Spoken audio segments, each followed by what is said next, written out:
Everyone, magandang gabi po sa inyong lahat dyan. Ito po ay isa sa mga hapunan po pala namin, oyster, prinitong talaba kung sa atin tawagin ay talaba. Yung, naka-portion po yung talaba, dinipros ko po yun, and then hinugasan. Pinakuloan ko lang po sa plate. Then pinatuyo ko po siya. Tsaka ko po prinito sa kunting mantika lang. So ito na, binaligtad ko na dahil nag-brown na po yung talaba.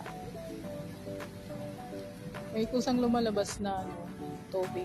Galing po yung sa katas ng talaba. Masarap po ang lasa po nito pala pag prinito. Kasi kadalasan dito kinikilaw lang. Lagyan ko po pala ng konting asin at konting pamintang turok po yung gamit ko. So yun lang. Hanggat sa mga light brown po kabilaan. So ito na po, luto na po. Thank you for watching. Bye bye. God bless.